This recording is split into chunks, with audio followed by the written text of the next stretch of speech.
avec Larry. Larry, alors, chemise de nuit, nuisette, pour se rendre sexy, sensuel, tout ça. On va en parler aujourd'hui. Hein? Non, ñu ngi si bon plat. ñu ngi si bon plat. ñu ngi si bon plat. jàpp si rek. Loolu bon plat.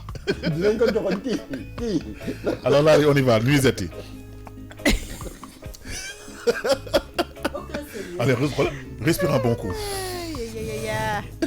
tonton Daouda lan la. Voilà, alhamdulilah. Macha allah. saa yu demee ñoom nag daanu la koy sëf quoi. Voilà, tey nag dañuy wax ci li nga xamante ne moom mooy nuisette yi nga xamante ne pour seddaay la. Parce que nit umpale wuñ ne. ay def ci jàngum olof bu métti laa ne. déedéet ay bëri nga si morom. umpale wuñ ne période bu nekk ak li nga xamante ne moom lañ ci war a sol. guddi gi loo sangu am na yenn matière yoo xamante ne boo ko solee aussi di nga xaw a sedd tuuti. léegi nag dafa am ay nuisette yoo xamante ne ay chemise de nuit je dirais 3 pièces lay doon. day doon boo xam ne robe bi lay doon am buy ànd ak benn nu mu tudd sax lii kimono bi nii ci kaw daal di am slip bëri na ci ay façon am na yoo xam ne soie lay doon am na yoo xamante ne dentelle lay doon am na yoo xamante ne aussi coton lay doon wala yeneen matière tissu mais de préférence yi ñu ci gën a taamu ci sedd bi mooy yi nga xamante ne soie lay doon. Absolument. parce que waa am na yoo xamante ne aussi pantalon lay comme bii bu weex bi day doon benn genre pantalon ak haut boo xamante ne dañ koy décorer.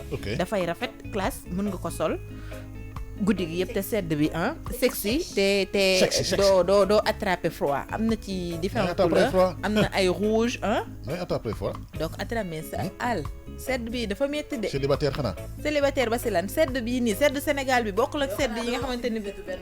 koo xam la. lan mooy nuisette benn fan. lu ma koy agité. ay Maïté xale yaa ñu déglu. man pour man agité sax lay wax man de benn fan agité laa ci xam. agité la kañ. agité benn fan la. yow. jox ko micro bi li muy wax lu intéressant la lu ñu nit mën a dégg. li muy wax nag day xaar ba santé mu dugal ko. ndax man sama rubrique bi kenn du fi ñëw di ruube ak di def leneen lu ma la santul maa ko moom. on parle de nuisette li tax ñuy sol nuisette lan la. mais nuisette xanaa da ngay xeex. non yow oui mais toi tu parles d'érotisme et de sexualité. non defal daal démb dañoo démb dañ fi waxu chemise de nuit. waaw def différence entre chemise de nuit ak nuisette. waaw raison wu nuisette lan la. voilà li tax kay ma wax li ma wax kay c'est parce que raison wu nuisette kay lii la. léegi nag lii nag lépp dépendre na ci nuisette bi nga sol. c'est pour être joli le soir et se protéger du froid. nuisette amul raison loo xamante ne tu le portes pendant la nuit loolu mooy nuisette. très bonne question. waaw man nag loolu lay wax du loo xam nga nuisette pour guddi la booy tëdd du doon lan moo tax yow doo sol nuisette di liggéey si. dama ne. waaw. démb da nga fi def différence entre chemise de nuit ak nuisette. vraiment xam nga lan la xanaa ki déggul olof. xam nga Maïté lan la wax. waaw. le soir quand tu portes nuisette c'est pour dire à monsieur. mais tu peux dire à monsieur sans pour autant porter ay nuisette wala yooyu. nuisette bi ça incite de. mais loolu du wax am na ku nekk ak li nga bëgg am na góor ñoo xamante ne bëgguñu nuisette am na ñoo xamante ne lii lañ bëgg wala lee affaire bi gis nga Maïté affaire bi du ay nuisette ak ay sër ak ay drap ak ay yaramu neen du loolu. li ma wax dégg nga ko li tax ñuy sol nuisette ak li tax ñuy sol chemise de nuit. man loolu xamuma ci dara puisque man. Maïté li ma ci am. xale yaa ngi déglu. bëri façon.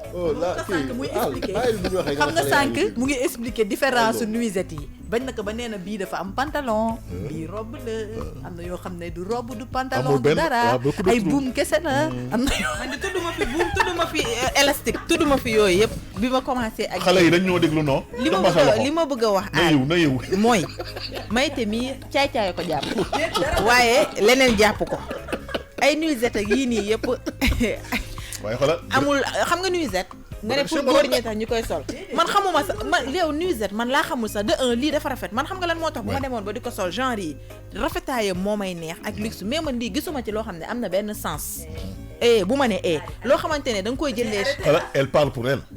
mu parlewul pour moom fenn da ngay arrêté. waaw parce que tey ji nii bu la yàlla mayee tey ji ni nga am borom kër war a dem sëy ji tu seras celle qui va aller faire un choix sur les nuisettes. yi nga nar a sol pour lii bi nga nar a sol pour lee couleur bi forme bi nañ waxante dëgg nag yow tamit nag day fekk ci gi ma koy solal bëgg ko ndax man sama xaalis du ma ko jël di yàq ci balaa ma koy jënd dama koy laaj ndax bëgg na waaw ba foofu lu débat bi. waaw bu fekkee ne bëgg na ko dinaa ko jënd pour moom mais da ngay gis am na ñoo xamante ne ci fële la ñuy jógee xamuñu luy nuisette dañuy ñëw rek jënd ko uniquement pour la forme te je pense que ñun dañoo xaw a réer aal des fois balaa ngay def dara il faut nga xam lii pour lan la am na ñoo xam ne xamuñu lan mooy nuisette peut-être ñi nga xam ne ñoo xaw a civilisé tuuti ñoo ko xam am na yenn dëkk yoo xamante ne par exemple boo génnee bii Ndakaaru jaay dañoo xam lan mooy nuisette xam nga te nuisette bi pourtant ñi ngi dund seen dund lu mu leen neexee mais am na loo xam ne c'est indéniable mooy nit ñi soo waxee nuisette da nga ko sol guddi ak nga nekk ak sa jëkkër wala voilà on pense automatiquement à la sexualité en fait parce que ça stimule.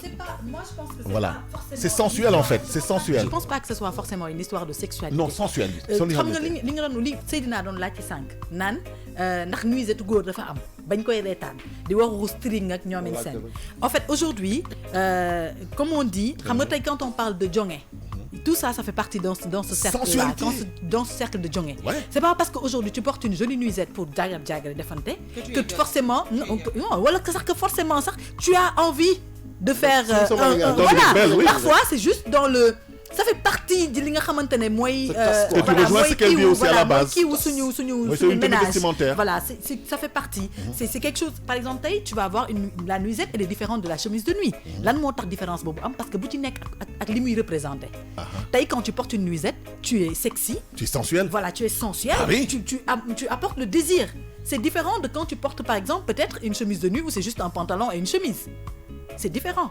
En fait foofu laay waxee moo tax sànq ma tooñ ko ma ne ko da nga waxu chemise de nuit waxu nuisette waxu nuisette bi. kon xoolal définiral contexte bi nga koy waxee mooy contexte bu simple ku nekk am na ñoo xamante ne solal 50 000 nuisette jëndeel bu nekk 50 000 francs loolu daaneelu leen yëngalu leen. xam nga li ma la wax ku nekk ak li nga bëgg.